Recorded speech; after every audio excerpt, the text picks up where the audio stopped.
يا حامل القرآن. Bismillah, Assalamualaikum warahmatullahi wabarakatuh. Alhamdulillah, salatu wassalamu ala rasulillah Muhammad ibn Abdullah wa ala alihi wa sahbihi wa mawalah, la nabiyya wa la rasulahu ba'dah, amma ba'd. Sahabat Quran yang dimuliakan oleh Allah, segala puji bagi Allah yang telah memberikan kita banyak sekali kenikmatan. Salah satunya kita dapat bertemu kembali, bertatap muka kembali, walaupun melalui online.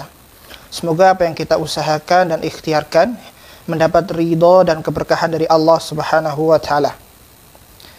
Salawat dan salam tercurahkan kepada baginda kita Nabiullah Muhammad sallallahu alaihi wasallam. Begitu pula para keluarganya, para sahabatnya, serta orang-orang yang selalu sikoh dan istiqomah mengikuti sunnahnya hingga akhir hayatnya, insyaallah. Sahabat Quran yang dimuliakan oleh Allah Subhanahu wa Ta'ala, alhamdulillah kita dapat berjumpa kembali atas kudrah dan iradah Allah, yang mana kita akan melanjutkan pembahasan pada pertemuan yang lalu. Tetapi sebelum kita mulai atau kita lanjutkan pembahasan tersebut, kita akan menjawab beberapa pertanyaan dari teman-teman sekalian. Yang pertama, Assalamualaikum Ustadz, lebih penting tajwid atau irama dalam membaca Al-Quran? Dan bagaimana cara mudah cepat ingatnya? Nah, nih. Langsung kita akan jawab. Yang pertama, penting mana antara tajwid dengan irama? Tentunya penting tajwid. Irama itu menyusul. Karena memang kebanyakan kita lebih mementingkan irama yang seakan-akan merdu dan indah, akan tetapi tajwidnya kurang tepat. Tetapi insya Allah para masyayikh, para qari mendahulukan tajwid, kefasihan huruf-huruf tersebut, baru nanti menyusul irama-iramanya. Karena memang melantunkan dengan irama itu juga disunahkan untuk bagi qari dari Rasulullah SAW untuk memperindah bacaan Al-Quran. Bagaimana cara mudah cepat ingatnya? Dengan cara memarosah, latihan terus menerus, latihannya terus menerus. Jadi kalau misalnya kita satu hari ngajinya cuma sedikit waktunya, tentunya tidak akan lebih cepat kita belajar membaca Al-Quran dengan baik.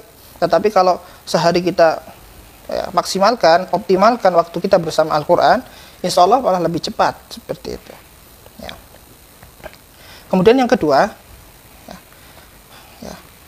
Assalamualaikum ya Ustaz, ketika ada orang benar dalam tajwidnya, tetapi makharijul hurufnya masih ada yang salah, apakah membaca Al-Qur'annya itu berdosa? Oke. Di dalam ilmu tajwid itu sudah masuk makharijul huruf. Jadi kalau makharijul hurufnya masih salah, berarti kurang tepat tajwidnya. Berdosa dan tidaknya, kalau ia masih tahap latihan dan ia tidak tahu, itu tidak berdosa. Tetapi kalau dia sudah tahu ilmunya dan dia sudah mahir, tetapi dia luput dalam membenarkan bacaannya, nah ini yang perlu hati-hati, perlu diwaspadai. Karena bagaimana kata Imam Jazari rahimahullah taala di dalam kitabnya Muqaddimah Al-Jazariyah, wa ba'du inna hadhihi al-muqaddimah fi ma'ala qari'ihi an ya'lamah idh wajibun alaihi muhattamu qabla as-suru'in awalan ay ya'lam. Jadi memang ada sesuatu yang wajib dipelajari, yang diketahui, yang dikuasai oleh para qari, oleh para penghafal, pembaca, dan beberapa orang yang akan berinteraksi kepada Al-Quran. Apa? Makharijal hurufi was sifati, tentang bagaimana makharijul huruf dan sifatnya. Liyalfidhu bi afsahil lughati, agar apa? Agar apa yang kita ucapkan itu dapat keluar dengan cara yang baik, atau kita sebut dengan fasihatul lisan, fasih. Jadi tidak logat Jawa yang keluar, atau logat Madura, atau logat lain sebagainya, tetapi logatnya, kefasihan huruf itu kita mengikuti lejah Arab, karena Al-Quran turun di Arab. Dan insya Allah kalau kita sering latihan tidak sulit, mumarosah. Kemudian muharriri tajwidi wal mawaqifi, dan kemudian dari ketetapan ilmu-ilmu tajwid yang lain, Begitu pula dengan waqaf yang telah yang telah ditentukan ya. Wa malladzi rusima fil masahifi, yang sudah betul-betul berada ditetapkan di dalam mushaf. Min kulli maqtu'in wa mausulin biha, dari sesuatu yang kita harus berhenti di sana atau terpotong, atau yang kita bolehlah lanjut, atau yang di sana nanti ada beberapa pelajaran yang lain di luar dari makharijul huruf dan sifat huruf. Nanti kita akan belajar. Ya. Wa ta'i'un salam takun tuktab biha, atau tak, huruf tak yang terkadang tertulis tak matubah maupun tak tamarbutoh. Itu kan harus tahu bedanya. Nah, jadi itu saja pertanyaan. Kalau yang pertama tadi dari Nanang ya. Yang kedua ini dari Denny Ramdhani ya. Syukran ya atas partisipasinya ya. Dan insyaallah kita akan melanjutkan pada pertemuan kali ini untuk masuk ke makharijul huruf ya. Kalau kemarin kita membahas tentang muqaddimah, pendahuluan ya, ilmu tajwid itu apa. Setelah kita tahu, maka kita belajar makharijul huruf yang pertama. Karena nanti ada makharijul huruf, ada sifat huruf.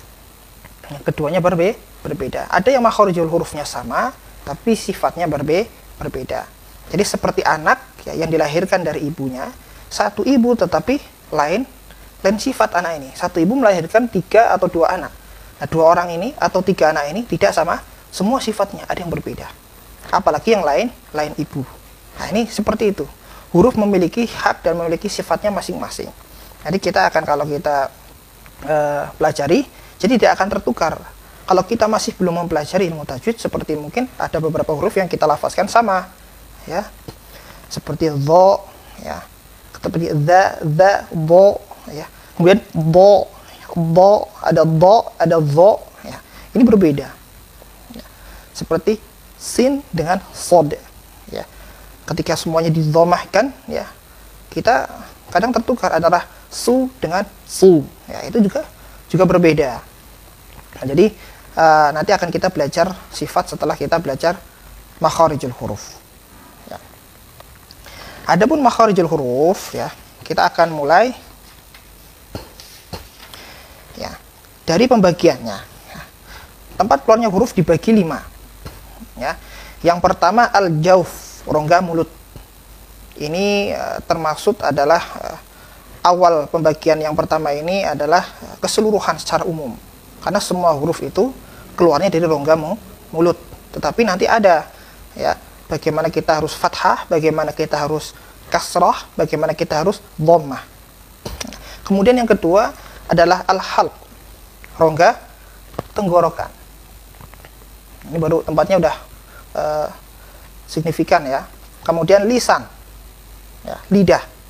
Ya, lidah itu misalnya ini lidah nih, ya, lidah ini. Nah, ini lidah semua nih, entah ujungnya, entah pangkalnya, entah sisi-sisinya, nanti kita akan jelaskan. Yang kedua adalah syafatain. Syafatain itu 2 bibir, ya. Huruf-huruf yang nanti keluar dari 2 bibir ini. Ya. Yang kalau nggak dengan 2 bibir nanti nggak akan keluar itu huruf, ya. Contohnya ba, ya, itu tidak akan keluar kalau bibirnya tidak bersatu antara bibir yang bawah dengan bibir yang atas. Kemudian khayshum. Ya, khayshum itu rongga hidung. Ya. Jadi mana huruf-huruf ya, atau keadaan yang kita boleh memasukkan udara ke dalam rongga hidung. Contoh seperti a'udzu. Ketika kita tutup hidung kita, a'udzu tetap jelas. Tetapi kalau misalnya kita ada orang yang menutup hidungnya, tetapi kok suaranya tidak jelas, a'udzu. Nah, berarti itu kalau kita katakan bindeng ya, berarti itu bukan khayshum. Ya, karena tidak semua huruf itu khayshum. Hanya beberapa huruf. Nanti kita akan sampaikan ya. Oke, kita akan bahas yang pertama. Mungkin nanti ini akan bahas 1 atau 2 dulu boleh ya. Nanti kita akan lanjutkan supaya ini ringan pembelajarannya ya. Dan nanti silahkan kembali kalau ada yang ditanyakan bisa kirim ke akun Sahabat Quran ya. Al-jauf adalah rongga mulut ya. bagaimana kita bisa membedakan antara kapan dia fathah, ya, alif sebelumnya fathah ya, huruf mat ini sebetulnya semuanya huruf mat ya, kemudian wawu sebelumnya dhamma dan ya sebelumnya kasrah. Ya. Adapun ketika kita membaca fathah a ya, ini kan semua huruf vokal ya, a i u ya. A itu silahkan dibuka mulutnya, a ya. A, jadi ininya di a. Jadi ketika contoh kita mengucapkan alhamdulillah, tidak boleh alhamdulillah, tidak boleh, tetapi a, alhamdu ya, lillahi la-nya dibuka ya, fathahnya dibuka. Yang kedua kasrohnya kasroh itu dari kata ingkasar ya, kasar, pecah ya. Jadi harus disenyumkan ya. Dan kemudian kalau orang Jawa bilangnya meringis ya. Ya. Contoh ya. Bismillahi. Jangan seperti itu, tetapi jelas bismillahi. Lillahi. I ya. Dan gigi dengan yang atas dengan yang bawah disatukan. Bismillahi. Nah, seperti itu. Kemudian dhammah itu sangat simpel, tetapi harus jangan luput. Dhammah itu dengan memonyongkan bibir kita. Apapun hurufnya, kita monyongkan. Ya, contohnya a'udzu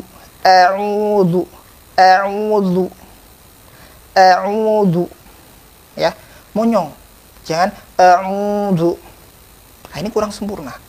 Jadi bagaimana kita mengucapkan ketiga keadaan tersebut ya, melalui rongga mulut, tetapi kita jelas pembagiannya, kapan huruf itu fathah, kapan huruf itu kasrah, kapan huruf itu dhammah. Nah, kalau kita sudah bisa ini, tahap awal ini, insya Allah kita akan bisa jelas dulu, walaupun belum fasih, tapi jelas dalam membaca Al-Quran. Jangan bismillahirrahmanirrahim, tetapi bismillahirrahmanirrahim ya. Alhamdulillahi rabbil alamin. Ya.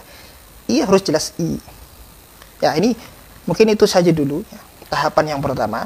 Insya Allah nanti al-halqu kita akan lanjut ke berikutnya, tahapan berikutnya. Kita sampaikan ahabul amal, yang mana ketika Rasulullah SAW ditanya amal apa yang paling dia sukai, ya, ad-duamu hawa in qala. Amal yang dilakukan terus menerus walaupun itu cuma sedikit. Kita harapkan video yang pendek ini ya, yang hanya sekitar kurang dari 15 menit ini menambah wawasan, tetapi jangan sampai bosan. Sedikit demi sedikit, yang penting paham. Makanya nanti kalau tidak ada yang jika ada yang perlu ditanyakan, silahkan ditanyakan. Mungkin itu saja yang bisa kita sampaikan. Semoga Allah memberkahi kita semua dan menjadikan kita menjadi ahlul Quran. Allahumma arhamna bil Quran waj'alhu lana imama wa nura wa huda wa rahmah. Allahumma dzakkirna minhu ma nasina wa 'allimna minhu ma jahilna warzuqna tilawatah ana al-laili wa atrafan nahar. Jadi itu ya. Pelajaran pertama adalah al-jawf, rongga mulut. Cuma 3 saja, silahkan diingat sebelum kita masuk ke al-halq, rongga tenggorokan. Kita tutup dengan doa kifatul majlis. Subhanakallahumma wa bihamdika asyhadu an la ilaha illa anta astaghfiruka wa atubu ilaik. Aqulu qouli hadza astaghfirullahi wa lakum. Assalamualaikum warahmatullahi wabarakatuh. يا حامل القرآن